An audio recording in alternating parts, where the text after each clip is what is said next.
안녕하세요. 저는 자영업에 종사하고 있는 30대 여성입니다. 얼마 후면 마흔을 바라보는 이 나이에 저도 이제 적지 않은 나이와 여러 사회생활을 거쳤으니 나름대로 사회 경험 겪을 만큼 겪었다고 생각하고 지내왔습니다. 사람이 살면서 오만 가지 일들 다 겪고 산다고는 하지만 어떻게 내 인생에 이런 일이 다 있을까 싶을 정도로 기가 막히고 황당한 일도 겪어보았습니다. 남의 일이라면 세상에 별일이 다 있구나 하고 지나갈 일이 막상 제 일이 되니까 이걸 어떻게 헤쳐나가야 할지 생각도 고민도 많았어요. 우선 여러분께 제 소개를 하자면 저는 상당히 유복한 집에서 태어나서 자랐습니다. 어릴 적부터 돈 문제 때문에 고민을 해보거나 걱정을 해본 기억이 없을 정도로 부모님 두 분 모두 넉넉한 환경에서 저를 키워주셨습니다. 아버지 쪽인 친가도 그렇지만 어머니 쪽인 외가 역시 경제적으로 윤택한 편이셔서 아버지 어머니 사이에 유일한 외동딸이었던 저를 참 많이 예뻐해 주셨고요. 가뜩이나 하나밖에 없는 딸이라고 어릴 적부터 갖고 싶은 것, 하고 싶은 것 아끼지 않고 지원해 주셨던 부모님과 양가 친척분들이셨으니 저는 나름대로 저희 집안에서 온갖 사랑 독차지하면서 귀하게 자란 금주옥겹 눈에 넣어도 아프지 않을 귀한 딸로 자랐습니다. 여기까지 들으시면 지금까지의 제 인생을 여유 있는 집에서 아쉬운 건 모르고 사랑 듬뿍 받으며 자란 철부지 딸 정도로 생각하실지도 모르겠어요.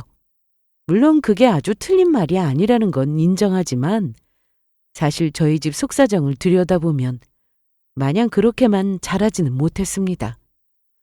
부모님 두 분 어느 누구 하나 할 것 없이 딸 자식인 저를 참 사랑하고 많이 아껴주셨지만 사실 부모님 두 분 사이는 썩 좋지 못한 편이었습니다. 지금에 와서 돌이켜 생각해보면 제가 기억하기로 그 두 분의 사이가 좋았던 적이 있기는 했을까 싶을 정도예요.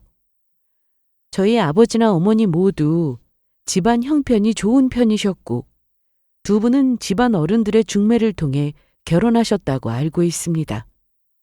지금도 선봐서 중매를 통해 결혼하는 일이 아주 드물지는 않지만 저희 부모님 결혼하실 당시만 하더라도 어느 정도 집안이 받쳐주는 사람들은 연애 결혼하는 것보다 서로 집안 사정 맞추어 어른들 소개로 결혼하는 경우가 지금보다는 훨씬 많았잖아요.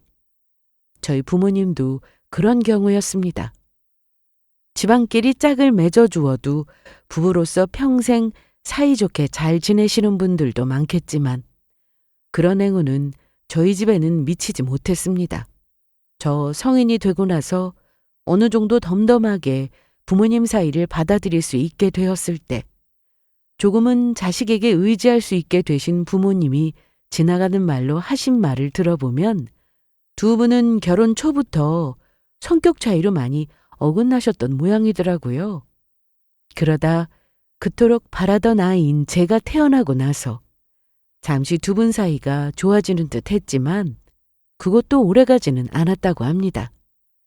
사춘기 시절에는 서로를 저렇게 남보듯 하면서 어떻게 피 한 방울 섞이지 않은 남남끼리 같이 살 수 있는 건지 차라리 이혼을 했으면 좋겠다고 속으로 답답하게 생각했던 적도 있었어요. 하지만 그렇게 생각하면서도 막상 내 부모님이 이혼하고 이혼가정 아이로 자라게 될 걸 생각하면 덜컥 겁이 나서 막상 부모님께 대놓고 그런 얘기를 꺼내지는 못했지만 말입니다. 두 분이 서로에 대한 배우자로서의 애정이 거의 없다시피 한 지경까지 갔는데도 끝까지 이혼을 선택하지 않고 한 집에서 지내기를 고집하셨던 데는 당연히 제가 가장 큰 이유였겠죠. 부부로서 서로에 대한 애정은 없더라도 두 분 공동의 책임이자 부모님 결혼의 유일한 결실인 저에 대한 사랑과 책임감만은 투철하셨던 부모님이셨습니다. 자라는 내내 부모님 사이가 위태로웠으니 그런 두 분 사이에 끼인 저라고 마냥 해맑고 생각 없이 지낼 수는 없었습니다. 제가 말썽이라도 부리면 혹시라도 두 분 이혼의 도화선이라도 될까봐 별로 착하지도 않은 성미에 말 잘 듣고 양순한 속 안 썩이는 딸로 지내려고 제 속이 썩어 들어갔어요. 대학 들어가자마자 통학거리가 멀다는 핑계로 자취를 시작했습니다. 두 분 모두 저 때문에 힘겨운 결혼 생활을 이어나가고 계신다는 걸 알았기에 그동안 제가 가지고 있던 불만은 꾹꾹 눌러 참았지만 그 무렵에는 저도 한계에 다다른 상황이었어요. 두 분 사이에서 두 분 모두의 눈치를 보는 것도 더는 힘들었습니다. 이런 상황에서 부부관계를 유지하는 게 무슨 소용이 있는 건지 부모님이 너무 원망스럽게만 느껴졌어요. 물론 저희 집과 비슷한 수준을 가진 가정에서는 결혼할 때 부모님의 이혼 여부도 따져보는 편이라는 건 알고 있습니다. 하지만 그것도 어느 정도 정상적인 가정일 때 의미가 있는 것이지 이미 가정은 파탄난 것이나 마찬가지인데 겉으로 보기에만 억지로 법적인 부부관계로 이어붙인 사이라니 부부로서는 제게 항상 최선을 다하신 두 분이었는데도 부부로서는 항상 위태로운 모습만 보여주셨던 두 분이었기에 제 마음도 많이 혼란스러웠습니다. 저처럼 부모님 사이가 좋지 않은 가정에서 자라신 분들이라면 아마 제가 지금 무슨 말씀을 드리는 건지 이해를 하실 거예요. 제가 부모님 덕분에 경제적인 걱정 없이 윤택하게 자랄 수 있었다는 부분에 대해서는 두 분께 항상 감사드립니다. 하지만 저는 정서적으로는 항상 불안한 환경에서 안심하지 못한 채로 살아야만 했습니다. 그나마 제 앞에서는 크게 싸우는 모습 보이지 않으려고 두 분 모두 성질을 눌러 참고 있다는 건 알았지만 눈만 마주치면 서로를 탐탁지 않게 바라보는 두 분 사이에서 어떻게든 분위기를 풀어보려고 두 분 모두의 눈치를 보는 게 제 생활이었으니까요. 이 위태로운 사이마저 깨지고 말 거라는 불안감이 자라는 내내 있었던 것 같습니다. 어릴 때야 워낙 부모님의 존재가 절대적이니 저렇게 사이가 좋지 않으셔도 이혼만은 막고 싶은 마음이었지만 머리가 굵어갈수록 차라리 두 분이 깨끗하게 서로 관계를 청산하고 당신들 인생 찾아가셨으면 하는 마음이 들 수밖에 없었어요. 부모님의 이혼은 마음 아프겠지만 자식인 제게 소홀해지지 않을 거라는 믿음이 있기도 했고요. 제가 자라온 환경이 이러하다 보니 남녀 간의 사랑이라는 것에 자연스러운 불신이 생길 수밖에 없었습니다. 참 모순적인 것이 제가 가장 가까이에서 가장 긴 시간 동안 지켜봐온 결혼 생활인 부모님의 불행한 결혼을 지켜봐오면서 오히려 강박적으로 나는 더 완벽한 가정을 이루고 싶다는 욕심이 생기기도 했습니다. 원래 사람은 자기가 가지지 못한 것에 대해 미련을 가진다고 하잖아요. 만약 내가 누군가를 만나 결혼해서 아이를 가지게 된다면 내 아이는 부모의 위태로운 관계를 보면서 나처럼 자라는 내내 불안에 떨지 않게 해주리라. 그렇게 하지 못할 바에는 차라리 누구와도 결혼하지 않겠노라. 그렇게 생각했습니다. 독립하게 된 후 제게도 첫 남자친구가 생겼어요. 저희 부모님 두 분께서 각자의 조건에 맞는 사람을 만나 결혼하셨지만 결과적으로는 결혼 생활에 실패하셨잖아요. 저는 그 가장 큰 이유를 서로 성격에 맞고 애정이 생겨서 한 결혼이 아니라 적당하게 조건 맞춰 필요에 의한 결혼을 했기 때문이라 그렇게 생각하고 있었습니다. 물론 선후로 만나 중매 결혼하신 분이라도 잘 사시는 분들 얼마든지 많다는 거 머리로는 알고 있지만 직접 보아온 저희 집 사정이 이렇다 보니 중매 결혼에 대해서 저도 모르게 좋지 않은 편견을 가지게 된 것 같아요. 그러니 나는 누군가를 만나게 된다면 내가 마음이 가는 사람, 조건보다 마음이 맞는 사람이 1순위가 될 수밖에 없었습니다. 그래서 처음으로 이성적인 호감을 가지게 된 대학 동기와 첫 연애를 하게 되었지만 결과적으로 끝이 좋지는 못했습니다. 상대는 저희 집 배경에 비하면 경제적으로 넉넉하지 못한 집에서 자란 사람이었습니다. 대학도 힘들게 왔고 학교 다니는 내내 쉴 새 없이 아르바이트를 해야 간신히 등록금을 낼 수 있을 정도로 집안 지원을 기대하기 힘든 사람이었죠. 저와는 정반대 환경을 가진 사람이었기에 상대적으로 윤택했던 제가 여러모로 배려를 하려고 많이 노력했습니다. 데이트 비용도 거의 제 쪽에서 지불했고요. 처음에는 미안해하며 고마워했던 사람이 시간이 지날수록 저와 자신의 처지를 비교하며 스스로를 비관하기도 하고 급기야는 자격지심에 사로잡혀 제게 이런 막말을 쏟아붓기도 했습니다. 너 돈 좀 있다고 사람 무시하냐? 나보다 뭐 잘난 것도 없으면서 부모 잘 만나서 호의호식하는 주제에? 연애 내내 그 사람 형편에 맛볼 수 없는 귀한 것들 아낌없이 해주고 항상 후줄근한 차림으로 다니는 것이 마음이 아파 옷까지 사 입혀가며 사람 만들어 놨더니 그동안은 저한테 뭐라도 하나 더 받아내려고 슬슬 눈치만 보던 사람이 만취해서 제게 제대로 실수했을 때는 너무 허탈하고 허망해서 말도 제대로 나오지 않을 정도였습니다.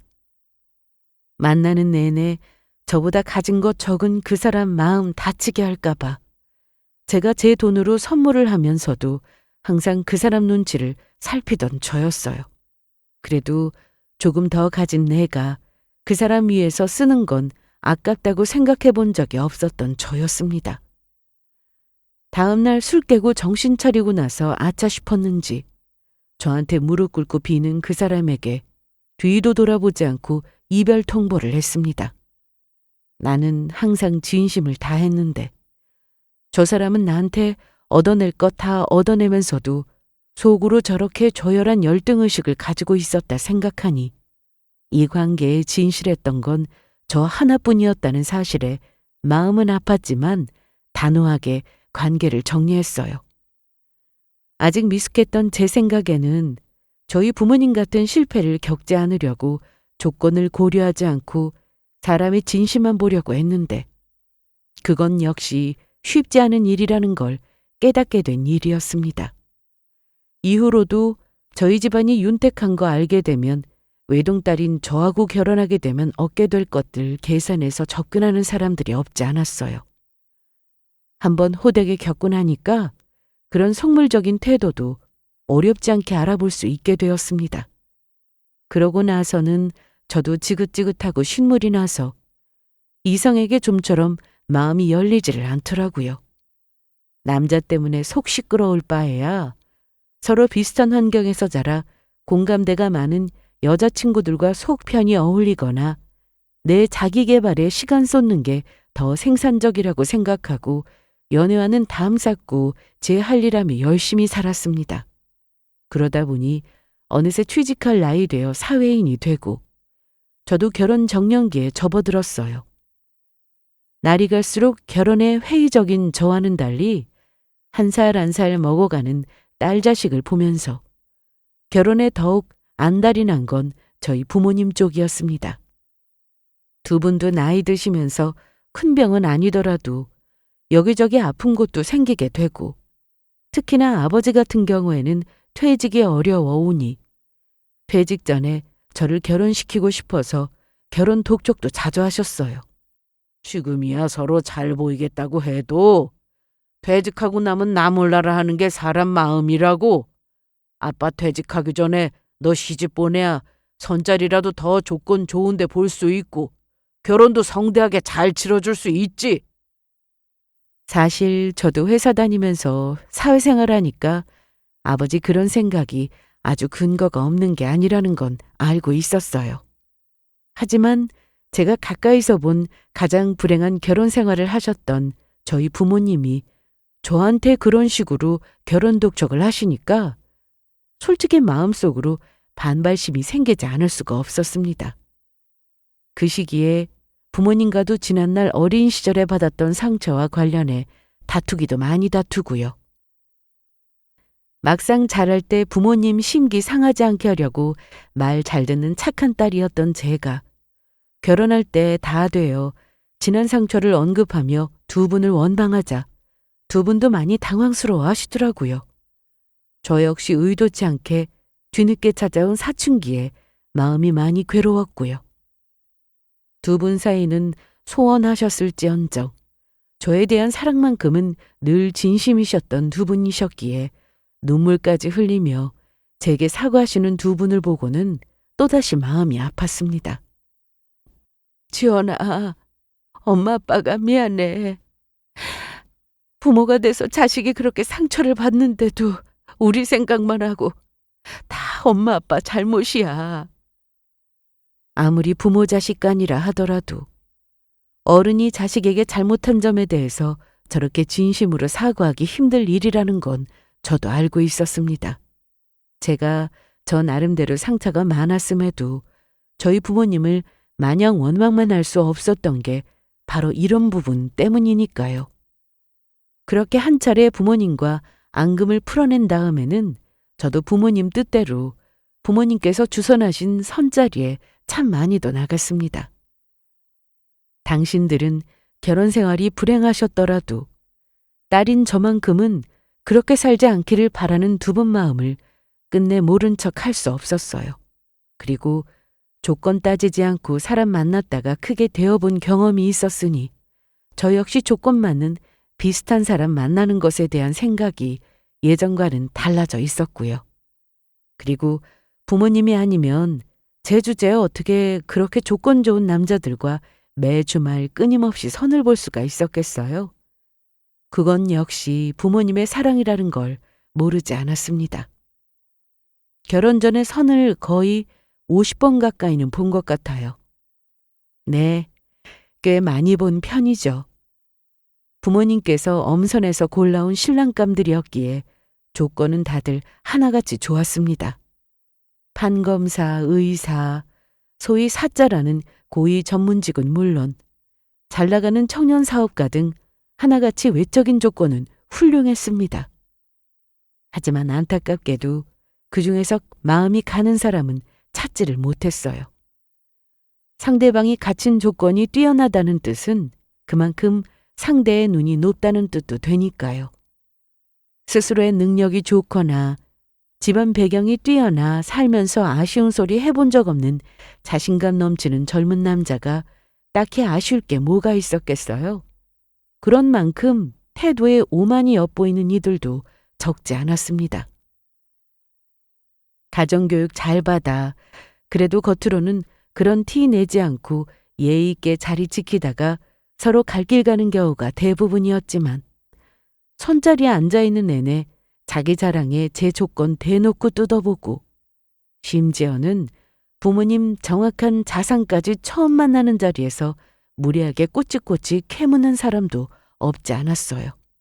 물론 손자리라는 게 애초부터 사람 조건 보고 시작하게 된 자리이니 이런 과정을 거치는 것이 불가피한 일이기는 하지만 다른 거 다 떠나서 배우자가 될지도 모르는 사람인데 서로를 알아가려는 노력조차 없는 조건만 캐내는 모습에서 불쾌한 감정을 느낄 수밖에 없는 건 어쩔 수 없는 일이었습니다. 그렇게 지겹도록 선을 보고 나서 이것도 방법은 아니다 싶어 시들해진 저였어요.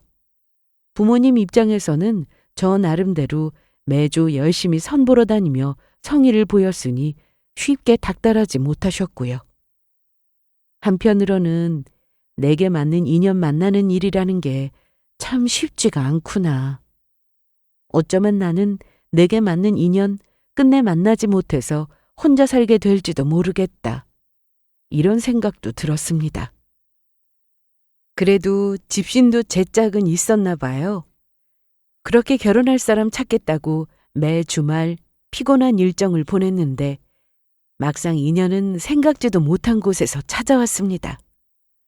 당시 제가 근무하던 회사 거래처 선정을 위해 접촉하던 한 신생회사의 대표님이셨습니다. 저희 회사와의 계약을 위해 접촉하던 대표님들 중에서 눈에 띌 정도로 젊은 분이셨어요. 결과적으로 그 대표님의 회사와 계약을 하지는 않았지만 그분 인상만큼은 참 좋게 남아 있었습니다. 일이 진행되는 동안 내내 자신감 있게 발표를 하는 모습도 참 보기 좋았지만 그렇게 당당하고 자신감 넘치는 가운데서도 제가 지금껏 함께 일해본 사람들 중에서 가장 매너가 좋은 사람이었거든요. 말주변도 좋고 인상도 서글서글 호감형이어서 그런지 항상 주변에 사람이 끊이지 않는 사람이었습니다. 물론 그분에 대한 좋은 인상은 저 혼자 가지고 있는 것이었고 업무적인 일 외에는 일하는 사람과 굳이 사적으로 얽히지 않으려고 하는 제 성향상 딱히 많은 대화를 나눠본 것도 아니었고요. 그래서 계약이 어그러졌을 때 그분과는 더는 볼 일이 없겠거니 했는데 그 후로 제게 적극적인 관심을 표하셨을 때는 저도 많이 놀라고 당황했습니다. 실은 처음부터 주임님께 좋은 감정이 생겼는데 업무적으로 얽힌 사람이 다가가면 불편해하실 것 같아서 지금껏 기다렸어요. 뒤늦은 호감 표시의 이유도 배려가 넘쳤습니다. 솔직히 제가 그동안 선본다고 만난 남자들이나 저희 집 배경 보고 접근해온 남자들 전부를 합해도 그 사람만큼 호감형인 사람은 없었어요. 반듯하고 말쑥한 외모에 아직 신생회사이기는 하지만 대기업인 저희 회사 거래처로 도전할 만큼의 비전도 가지고 있는 곳에 미혼인 젊은 대표님. 저로서도 마음이 설렐 수밖에 없었습니다. 저 정도로 주변의 호감을 쉽게 얻는 사람이 제게 적극적으로 구애하면서 정성을 들이는 것이 내심 기쁘기도 했습니다. 지금껏 제게 다가오는 남자들 중 절반은 저라는 사람보다는 제 부모님의 재력에 더 관심이 많은 사람이었고 조건이 얼추 맞는 사람들은 마음이 통하질 않았습니다. 하지만 이제 고작 간신히 주임을 단 말단 사원인 제게 관심을 표하면서도 조건 좋은 잘난 남자라고 뻐기는 기색 하나 없는 사람이었습니다. 저희 집 배경을 알고 제게 접근한 사람이 아니니 그런 부분에서 의심스럽지도 않고 만날 때마다 위트 있고 배려 넘치는 모습에 점점 더 마음이 가게 되니 저희 두 사람의 마음이 통하는 것은 그저 시간 문제일 뿐이었을 거예요. 사랑과 조건 그 두 가지를 모두 충족한 사람은 제게 나타나지 않을 줄 알았는데 꿈에 그리던 이상형이 제 앞에 나타난 거예요. 결혼은커녕 남자를 만나는데도 심드렁했던 제가 그 사람을 만나고 얼굴이 확 피었으니 저희 부모님은 그 사람을 만나기 전부터 이미 호감을 가지고 계셨습니다. 막상 만나보니 번듯한 기업체 대표인데다가 경제적으로도 윤택하고 무엇보다 서글서글 잘생긴 외모에 딸 자식에게 지극정성인 남자를 보고 저희 부모님도 그만 홀딱 넘어가고 마셨죠. 연애하는 내내 그 사람에게 공주 대접 받아가며 극진한 대접을 받았습니다. 사업 때문에 바쁜 사람이니 항상 일한다고 저녁 늦게까지 쉬는 시간 내기 어려웠지만 꼭 직접 제 출퇴근을 시켜주는 사람이었어요. 이럴 때라도 아니면 내가 지원 씨 얼굴을 또 언제 봐? 그래도 이럴 시간에 잠이라도 더 자지. 어제도 야근했다면서. 저러다 그 사람 몸 상할까봐 걱정하는 제게 항상 넘치도록 사랑을 퍼부어 주던 사람이었어요. 매일이 꿈 같았습니다. 남들 보기에 유난스럽다 싶을 정도로 저를 챙기는 사람이다 보니 회사 동료들도 그렇고 제 지인들도 그렇고 변함없이 사랑꾼 면모를 뽐내는 그 사람 보면서 제게 부러워하며 한마디씩 했습니다. 어우, 너 진짜 복도 많다. 나도 저렇게 잘생긴 남자가 나만 봐줬으면 소원이 없겠다. 내 남편은 나 출퇴근이 뭐야. 지 골프 약속이 있다고 나가면 몇 날 며칠을 마누라가 어떻게 지내는지 전화 한 통 안 넣더라. 제 지인들 중에서는 저 선볼 때처럼 집안에서 소개시켜주는 사람과 조건 보고 만나 이미 결혼한 친구들도 없지 않았어요. 그렇게 만난 남편의 무심함에 서운함을 토로하며 저를 부러워하는 친구 보면서 부끄러운 말이지만 어깨가 으쓱해지는 기분을 받기도 했습니다. 결국 그렇게 제게 열정적인 구애를 멈추지 않던 그 사람이 제 남편이 되었죠. 남편이 저한테 하는 거 보고서 다들 후회하지 말고 그 사람 꽉 잡으라며 오히려 제 지인들이 결혼을 부추길 정도였습니다. 내가 처음 봤을 때부터 너희 둘은 결혼할 줄 알았다. 우리 지연이 그동안 마음고생 많이 하더니 시집 잘 가는구나. 농담 반 진담 반 주변에서 이런 덕담도 해주었을 정도였죠. 짓궂은 친구들이 저렇게 연애할 때 간도 쓸개도 다 빼줄 것처럼 굴던 남자도 결혼하면 다르다며 겁을 주었지만 다행스럽게도 그런 일은 일어나지 않았습니다. 결혼하고 나서 오랜만에 만나는 지인들마다 다들 저 얼굴 좋아졌다고 한마디씩 할 정도로 결혼 생활은 흡족했어요. 아무리 좋은 사람이라도 연애와 결혼은 다른 거라며 결혼은 현실이니 마음고생할 일이 생길 수밖에 없다고들 했지만 정말로 그럴 만한 일이 없었습니다. 결혼해서 같이 살게 된 남편은 정말 문자 그대로 제 손에 물 한 방울 묻히지 않으려고 작정한 사람 같았어요. 결혼하고 나서도 저는 결혼 생활에 남편은 회사 일로 바빴으니 집안일 봐주시는 도우미 아주머니께서 따로 계셔서 더 그렇기도 했지만 주말에 도우미 분 안 오시고 저희 부부 둘만 보내는 시간에도 항상 살뜰하게 저를 챙기던 남편이었습니다. 짠! 당신 좋아하는 크림 파스타 만들었어. 세상에, 이제 이런 것도 할 줄 알아?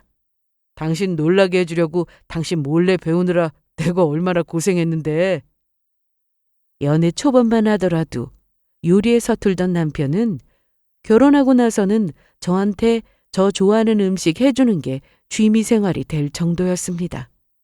연애할 때도 저한테 참 잘하던 사람이었지만 결혼하고 나서 오히려 연애 때보다도 더 잘한다는 생각이 들 정도로 행복이 넘치는 결혼 생활이었어요.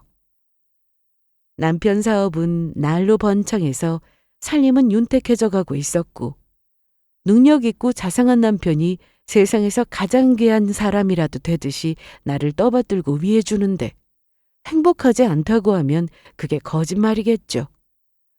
결혼해서 부모님처럼 살게 될까 봐 결혼에 회의적이었던 게 언제 그랬냐는 듯 자상한 사위 만나 깨복고 사는 딸 자식 보는 부모님 얼굴에도 안도의 미소가 번졌습니다. 내가 김서방한테 얼마나 고마운지 몰라. 부모가 어릴 적에 채워주지 못했던 허한 마음 채워주고 내 딸 행복하게 해주는 사람인데 니들 지금처럼만 살면 내가 내일 죽어도 여한이 없겠다. 엄마, 진짜 별소리를 다 해. 딸내미 잘 사는 거 보면서 손자 재령도 보고 해야지. 그래, 그래. 딸 자식 출가시키는 과정에서 생각이 많으셨을 부모님께서는 오히려 예전보다 사이도 더 원만해지신 것 같았어요. 저로서는 더할 나위 없는 나날이었습니다. 아직 아이가 없어서 그런지 주말마다 연애할 때처럼 데이트하기를 즐기는 남편이었어요. 저는 그렇게 유행에 민감한 사람이 못 되어서 좋은 곳 데려가도 덤덤하게 그러려니 하는 사람인데 남편은 주변에서 좋은 거라고 하면 죄다 저한테 해주고 싶어하는 사람이어서 데이트 명소라고 불리는 예쁘고 좋은 곳, 맛집이란 맛집은 죄다 꿰고 부지런히 저를 데려가곤 했습니다. 그날도 역시 최근 떠오르는 데이트 명소로 예약 한번 하기도 쉽지 않다는 레스토랑에 저를 데려가더라고요. 저녁에 서울의 아름다운 야경이 쫙 내려다 보이는 좋은 풍광에서 맛있는 음식 먹으니 저도 남편과의 기분 좋은 시간을 보내고 있었습니다. 당신 요새 계약 준비 때문에 그렇게 바쁘다면서 이런 건 또 언제 준비했어? 주말에 푹 쉬지도 못하고. 나한테는 자기 이렇게 좋은 거 먹이고 행복해하는 거 보는 게 휴식이고 힐링이야. 어쩜 이렇게 말 한마디도 예쁘게 할까. 나보다 내 행복을 더 소중하게 여겨주는 남편에게 고마운 마음이 들었습니다. 사이좋게 디저트까지 나눠 먹고 잠깐 남편이 화장실로 향했어요. 여느 때처럼 행복한 데이트에 대해 기분 좋게 곱씹고 있는데 갑자기 남편이 앉아있던 맞은편에 웬 남자 하나가 불쑥 앉았습니다. 어머, 누구세요? 갑작스럽게 제 앞자리에 털썩 주저앉은 남자는 전신에 까만 옷을 입고 모자까지 푹 눌러쓰고는 안경으로 눈까지 철저히 가리고 있었습니다. 누가 봐도 수상한 차림새였어요. 저도 모르게 본능적으로 위협을 느끼고 종업원을 부르려는 찰나 그 남자가 허겁지겁 모자와 안경을 벗더니 제 얼굴에 자기 얼굴을 바짝 가져다 댔습니다. 지원아, 나 못 알아보겠어? 나 김정훈이야. 나 너랑 같은 대학과 동기 김정훈이라고. 그 말에 멈칫 행동을 멈추고 그 얼굴을 다시 자세히 뜯어보았더니 과연 모르는 얼굴이 아니더군요. 대학 생활이야 어울리는 친구들하고만 어울리다 보니 바로 얼굴이 생각나지 않은 거였죠. 저로서는 졸업하고 나서 처음 보는 학교 다니는 내내 그다지 가깝게 지내지는 않았던 한 남자 동기의 어렸던 얼굴이 맞은편 남자의 얼굴에 겹쳐 보였습니다. 저도 그제야 긴장을 풀었습니다. 십수년 만에 우연히 만나게 된 대학 동기를 보고 인사라도 하러 왔나 보다 하고 생각했지만 여전히 심각한 남자의 표정은 풀릴 줄을 몰랐어요. 네가 정말로 저놈 와이프야? 지원이 너 저놈 아내 맞냐고? 간단하게 인사나 하고 일어설 작정이었는데 오랜만에 만나는 동기의 입에서 대뜸 내 남편이 이놈 저놈 불리는 꼴이라니 저도 모르게 대번에 인상이 확 구겨졌습니다. 너 지금 내 남편한테 하는 말이야? 꼭 내 남편이 세상 천하 둘도 없는 나쁜 놈이라도 된 것처럼 확인하려 드는 꼴이라니. 잘 모르는 남자 동기인데 남편 흉보는 말을 들으니 기분이 상할 수밖에 없었죠. 하지만 그런 저를 보면서 답답해 미치겠다는 듯이 가슴을 퍽퍽 주먹으로 내리치며 말하는 남자였습니다. 너 지금 여기서 이러고 있을 때가 아니야. 저놈이 어떤 놈인데 너 지금 이렇게 태평하게 앉아있을 때가 아니라고. 그동안 기억도 하지 못하고 지내다가 뜬금없이 나타나서는 내 남편 험담을 하는 동기라니 저로서는 혼란스러울 수밖에 없었어요. 너 내 말 쉽게 바로 믿지 못할 거라는 건 나도 이해하는데 나도 이대로는 도저히 그냥 지나칠 수가 없어서 그래. 내가 여기 내 연락처 적어줄 테니까 나한테 꼭 연락해. 꼭 연락해야 된다, 지원아. 반쯤은 열이 받은 채로 또 반쯤은 혼이 나가서 제대로 대꾸도 못하는 제 앞에서 불이 나게 자기 연락처를 내키내 휘갈겨 쓰고는 제 손에 쥐어주고 급히 일어나는 동기였어요. 지원아, 연락 꼭 해. 꼭 해야 돼. 마지막까지 그렇게 말하고 서둘러 모자 눌러 쓰고 사라지는 동기였습니다. 동기가 나가고 얼마 되지 않아 남편이 돌아왔어요. 순식간에 벌어진 일에 정신을 못 차리고 있는 제게 남편이 다정히 물었습니다. 왜 그래? 무슨 일 있었어? 아니, 무슨 일은 그냥 야경이 너무 예쁘길래. 저도 모르게 방금 잘 알지도 못하는 대학 동기가 나타나서 당신 험담을 하더라는 소리는 하지도 못하고 말을 돌린 저였습니다. 저도 제가 왜 그랬는지 모르겠어요. 평소 같았으면 남편에게 숨기는 것이 없었을 저였는데 본능적으로 방금 동기에게 무슨 말을 들었는지 남편에게 말해서는 안 된다는 직감이 들었습니다. 그러고도 곧장 그 동기에게 연락하지는 않았어요. 저로서도 혼란스러운 시간이었습니다. 내 남편이 아무리 생각해도 밖에 나가서 누군가에게 원한사고 다닐 만한 사람은 아닌데 그런 나쁜 놈이 없다는 듯이 말하는 동기 말도 너무 불안하게 느껴졌고요. 오랜만에 대학 동기들에게 안부를 묻는 척 연락해서 간신히 한 친구에게서 이런 대답을 들었습니다. 걔 집이 워낙 어려웠잖아. 빚 때문에 고생하다 지금은 무슨 흥신소 사무소 열었다나 그런 것 같던데. 흥신소라니 생각지도 못했던 단어였습니다. 내가 내 남편을 믿어야지 잘 알지도 못하는 십수년 만에 보는 그 동기 말을 믿을 일인가. 마음을 다잡으려고 했지만 자꾸만 불길한 생각이 뻗어나가는 것을 막기는 힘들었습니다. 그렇게 며칠을 고민하다가 결국 동기가 급하게 휘갈겨 쓴 네캔 속 연락처에 전화를 걸었어요. 이렇게 몇 날 며칠을 찝찝해할 바에는 만나서 왜 내 남편한테 그런 말을 했는지 들어보고 별 상관도 없는 사람이 의미 없는 말이라는 걸 확인해야 속이 시원해질 것만 같았습니다. 그 동기가 사장이라는 흥신소 사무실 소파에 앉아서도 내가 지금 잘하는 짓인가 싶었어요. 좌불안석 불안하게 앉아있는 저를 보고 그 동기도 심란한 듯 말을 고르더니 이윽고 입을 열었습니다. 네 남편 김수일이 그놈 그거 사기꾼이야. 뭐? 사기 피해자가 한둘이 아니야. 사업 문제로 접근해서 돈 먹은 것도 한두 푼이 아니고 그걸로 고소 못하게 하려고 접대받는 증거 다 남겨놔서 지금까지는 전과도 없이 요리조리 잘 빠져나간 모양인데 그놈 아주 작살내겠다고 뒤에서 이를 갈고 있는 피해자가 한둘이 아니라고. 너 저번부터 자꾸 무슨 소리를 하는 거야? 내 남편은 사업하는 사람이야. 신원이 불분명한 사람도 아니고 집안에도 돈 없는 사람도 아닌데 그런 사람이 뭐가 아쉬워서 사기를 친다는 거야? 저도 모르게 흥분해서 소리를 쳤습니다. 그 사람이 사기꾼이라니, 내 남편이 사기꾼이라니요. 하지만 화를 내는 저를 보면서도 동기는 말을 멈추지 않았습니다. 집안에 돈 좀 있는 놈이라고? 그놈 그거 조실부모하고 어릴 때부터 전적이 화려한데 정말 제대로 확인한 거 맞아? 분명 결혼식 때 미국 살던 시부모님이 오셔서 자리를 지켜주셨습니다. 그럼 그 사람들이 다 가짜라는 거예요? 그 사람 어릴 적에 부모님이 미국으로 이민 가셔서 거기서도 사업하시면서 잘 지내고 계셔.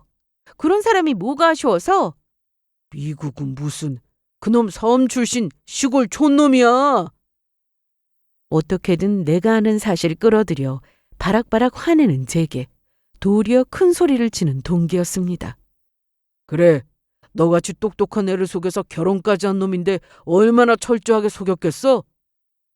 그러면서 제 앞에 두툼한 서류 봉투를 몇 개나 턱턱 던져놓은 동기였어요. 인물은 분명 내 남편이고 내가 아는 이름을 가지고 있었지만 빡빡하게 적혀있는 조사 내용에 따르면 제가 알고 있는 그 사람의 인생의 궤적과는 판이하게 다른 것들이 가득 쓰여 있었습니다. 너 그놈한테 속아 넘어간 여자가 너 하나뿐인 줄 알아? 너 이전에도 사실혼 관계까지 유지하면서 사업자금이랍시고 뜯어낸 돈이 수억이나 되는 놈이야. 부모도 없고 배경도 없고 능력도 없는 놈이 어디서 무슨 돈이 나서 그렇게 번듯하게 사업가인 양 행세하고 살았겠어? 덜덜 떨리는 손으로 집어든 서류 뭉치에는 남편이 결혼을 약속하며 금품을 뜯어냈다는 피해자 여성들의 목록과 그들과 살림까지 차려 다정하게 웃고 있는 남편의 환하게 우는 얼굴까지 담겨 있었습니다. 차마 믿을 수 없는 충격적인 진실에 몸도 가누지 못하고 사시나무처럼 벌벌 떨고 있는 저를 보고 안타까움을 금하지 못하는 동기였어요. 상상조차 하지 못했던 내 남편이라는 작자의 실체도 실체지만 저 동기가 저한테 왜 이렇게까지 하는지 그것도 납득이 가질 않았습니다. 너 대학 때 나한테 근로장학 알바짜리 양보한 거 기억나? 너한테는 별일 아니었겠지만 나는 도저히 형편이 안 돼서 학교를 그만둬야 하나 그런 생각까지 하던 때였어. 네가 양보 안 해줬으면 그렇게 힘들게 들어간 대학 졸업장도 못 받았을 거다. 대학 시절 그 친구와 그리 가깝지는 않았지만 건너서 집안 사정이 좋지 않다는 소리는 들은 적이 있었어요. 성적 우수로 교수님께서 제게 먼저 좋은 경력이 될 근로장학 알바 자리를 제안하셨지만 이순이가 그 친구였다는 말을 듣고 고민 끝에 그 자리를 포기하고 양보한 적이 있었죠. 사실 제가 그 당시 만났던 그 가난했던 첫사랑의 안타까운 모습이 겹쳐 그랬던 것도 있었습니다. 저야 집안 형편이 나쁜 것도 아니고 굳이 그게 아니더라도 제 살 길은 모색할 수 있었으니 가진 자로서 베풀 수 있는 동정이었을지도 몰라요. 그렇게 형편이 더 좋지 않은 그 친구에게 그 자리를 양보한 후에는 세월이 지나 저도 까맣게 잊고 있었습니다. 그만큼 저에게는 그렇게 큰 일은 아니었는데 그 친구에게는 그렇지 않았나 봅니다. 이쪽 일이 의뢰인이 의뢰한 거에만 집중해야 하는데 내가 모르면 몰랐지. 그놈 와이프라고 너 떡하니 앉아있는 걸 봤는데 도저히 그냥은 못 지나치겠더라. 그러니까 그때의 고마움은 여태 잊지 못하고 조사 대상에게 발각될 위험까지 감수하며 제게 사실을 털어놓은 거예요. 솔직히 처음에는 믿고 싶지 않았습니다. 하지만 이미 조사가 거의 완료되어 모여있는 증거가 한둘이 아니었습니다. 결혼식 때 사업이 바쁜 와중에도 아들의 결혼을 축하해주기 위해 급히 귀국했다던 시부모의 모습이 떠올랐어요. 세상에, 우리 아들이 이렇게 참한 며느리감을 다 보고 이제 엄마 아빠가 한국에 우리 아들 혼자 있다고 걱정할 필요 없겠네. 고맙다. 고맙다, 아가. 그렇게 눈물까지 글썽이던 자들이 남편과 피 한 방울 섞이지 않은 생판 남이었다니. 이름과 얼굴 빼고는 제게 보여줬던 남편의 모든 것이 거짓이었습니다. 너 집에 가면 네가 모르는 몰카 같은 거 설치되어 있지 않은지 그것부터 확인해. 그게 무슨 소리야? 이 여자들이 그놈한테 그렇게 배신당하고 돈까지 뜯겨놓고도 소송을 못 건 이유가 뭘 것 같아? 차마 상상하고 싶지 않았으나 자연스럽게 어떻게 된 일인지 그만 이해가 가고 말았습니다. 그렇습니다. 그놈은 달콤한 말과 행동으로 상대를 기만한 것도 모자라 돈을 갈취하고 사기친 걸 입막음하려고 은밀한 사생활 동영상까지 몰래 찍어 협박했던 거예요. 이런 놈은 절대로 재벌은 못 고쳐. 분명히 너한테도 해코지하려고 할 거라고. 그러니까 그놈한테 당하지 말고 네가 먼저 선수 쳐야 돼. 남편의 실체가 어떤 놈이라고 믿고 말고 지금 그걸 걱정할 때가 아니었습니다. 그렇게 무슨 정신으로 집에 돌아왔는지도 모르는 채로 온 집안을 다 뒤져서 침실에 몰래 설치된 카메라를 발견했을 때 그만 피가 식는 기분이었어요. 세상에 나밖에 없는 것처럼 굴었던 남편이 이 추악한 범죄 행위로 나한테까지 어떤 대가를 요구하려 들었을지 생각하니 피가 거꾸로 솟는 것 같았습니다. 그 사람을 믿었던 만큼 배신감이 어마어마했어요. 걷잡을 수 없는 분노에 휩싸인 저는 처절한 복수를 다짐했습니다. 그리고 한동안 폭풍전야 같은 고요한 생활이 이어졌어요. 남편은 여전히 세상 둘도 없는 다정한 배우자 행세를 하며 저를 위하는 척했고 저 역시 그 연극에 어울려 주었습니다. 당신 이번 주말에 시간 괜찮아? 이번엔 내가 먼저 데이트 신청하는 거야. 우와, 당신이 웬일이야? 항상 자기가 앞장서서 데이트니 뭐냐 하며 수선을 떨던 놈이 제가 먼저 데이트를 준비했다는 말에 화색이 되어 좋아하더군요. 그동안 내가 당신한테 받은 게 얼마인데 나도 당신한테 돌려주고 싶어서. 에이, 내가 잘하면 뭘 그렇게 잘했다고. 그럼 나 이번 주말 기대하고 있을게. 기대해도 좋아? 싱글벙글 시커멓게 타버린 제 속도 모르고 즐거워하는 놈의 뒤통수를 보면서 네 놈이 그렇게 입이 찢어지도록 웃을 수 있는 날도 머지않았다며 속으로 이를 갈았습니다. 장소는 서울의 야경이 한눈에 내려다 보이는 목 좋은 레스토랑이었어요. 여보, 왜 손님이 하나도 없지? 설마 당신이 통째로 빌린 거야? 그럼 우리만을 위한 시간인데 아무 상관도 없는 사람까지 끼어들게 하고 싶진 않았어. 세상에, 오늘 무슨 날이야? 생각지도 못하게 제가 스케일 크게 준비한 이벤트에 입이 귀에 걸린 놈이었어요. 이윽고 코스 요리가 하나둘씩 나오고 싱글벙글 웃으며 맛있게도 음식을 꿀떡꿀떡 넘기는 남편 놈이 어떻게 이렇게 좋은 레스토랑을 발견했냐며 자기가 나를 위해 준비해 준 거라 더 맛있게 느껴진다는 듯 주접을 떨었습니다. 그런데 자기는 왜 이렇게 안 먹어? 음식이 입에 안 맞아? 아니, 누구 더 오실 분들이 있어서. 응? 영문을 몰라하는 남편 뒤로 제가 이날을 위해 특별히 모신 분들이 들어서고 계셨습니다. 회심의 미소를 짓는 저를 보고 어리둥절해하다 뒤로 고개를 돌린 놈이 놀라서 그대로 의자채로 뒤로 넘어갔습니다. 그럴 만도 하죠. 그놈이 순정을 유린하고도 도리어 동영상으로 협박까지 했던 그놈을 찢어 죽이고도 남을 만큼 분노한 여자들이 곧장 놈을 향하고 있었으니까요. 이 더러운 놈! 내가 너한테 어떻게 했는데? 네 놈이 나한테 어떻게 나한테 이래? 여보! 왜? 다들 잘 아시는 분들 아냐? 아니야. 여보, 난 저런 여자들 몰라.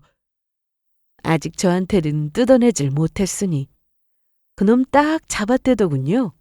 하지만 이미 저는 판도라의 상자를 열고 난 다음이었습니다. 제가 모든 사실을 알았다는 걸 놈이 상상도 하지 못하는 동안 저는 흥신소 동기와 합심해 더 철저한 증거를 수집하고 있었습니다. 흥신소에서도 접근하기 힘든 남편놈의 차 블랙박스부터 놈이 잠들었을 때 놈 휴대폰까지 열고 심지어 문제의 몰카와 연결된 저장 장치까지 발견했어요. 거기다 놈의 추악한 범죄 증거인 동영상들을 발견했을 때는 그만 더러워서 제 눈마저 뽑아버리고 싶었습니다. 이 더러운 사기꾼 새끼! 이 추악한 성범죄자 새끼! 너 내 영상으로는 우리 부모님한테 얼마나 뜯어낼 생각이었어? 여보! 감히 저한테 손을 뻗는 놈 귀싸대기를 후려쳤습니다. 그것을 신호로 눈이 벌게진 피해 여성들이 놈을 인정사정 없이 잡아뜯기 시작했습니다. 너 같은 건 죽어야 돼! 너같이 더러운 새끼는 이 사회에 나와 숨쉬고 있으면 안 돼! 여보! 여보, 아니야. 내가 당신한테만큼은, 당신은 내 아내인데 진짜 아니야. 아직도 상황 파악이 안 되니? 그 증거, 그건 누가 다 찾았을 것 같아? 이 더러운 사기꾼 새끼. 네 놈만 나 속일 수 있을 줄 알았어? 속에 응어리져 있던 분노를 토해내 놈에게 쏘아붙이자 마구잡이로 두들겨 패는 여자들 손길을 피하느라 정신없던 놈이 순간 얼이 빠졌습니다. 그놈도 그 순간 실감한 것 같았습니다. 이미 모든 증거가 수면 밖으로 올라왔고 세상 사람들 등쳐먹으며 제 세상 만난 듯 설치고 살았던 놈의 짧은 성공기가 이것으로 끝났다는 것을 말이죠. 어떻게, 네가 어떻게, 내가 지금껏 어떻게 살았는데. 어떻게 살긴 남한테 기생하면서 여자들 인생 말아먹으면서 그렇게 쓰레기같이 살았겠지. 너 같은 건 바깥 공기 마시면서 살면 안 돼. 또 어느 엄한 여자 인생을 말아먹으려고? 금방이라도 곧 죽을 얼굴로 모든 걸 다 잃었다고 절망하는 놈이었지만 천만에요. 아직 끝나지 않았습니다. 다시 문이 열리더니 한 무리의 사람들이 또다시 우르르 들어왔어요. 제가 미리 신고해둔 덕에 출동한 경찰들과 놈에게 사업자금이랍시고 돈 사기당한 피해자들이었습니다. 저놈 저거 때려 죽여야 돼. 김소율 씨, 사기 및 성폭력 혐의로 체포합니다. 아니야, 아니야, 이렇게 끝날 순 없어. 아니야. 이미 다 끝난 마당에 어떻게든 이 상황을 모면해보겠다고 눈이 뒤집힌 놈과 그런 놈에게 당해 당장이라도 놈을 때려 죽이려는 피해자들과 그 와중에 놈을 체포하려는 경찰들까지 한데 뒤엉켜 아수라장이 되었습니다. 평생을 남기만 하며 오물처럼 살아온 놈에게 걸맞은 최후였어요. 중범죄를 보통 저지른 게 아니었으니 놈은 사기 범죄자이자 성범죄자로 실형을 살게 되었습니다. 꾸리던 회사는 피해자들에 대한 보상금으로 공중분해되었고 놈은 감옥에서 나오더라도 평생 빚쟁이들에게 쫓겨 죽지 못해 사는 삶을 살게 되겠죠.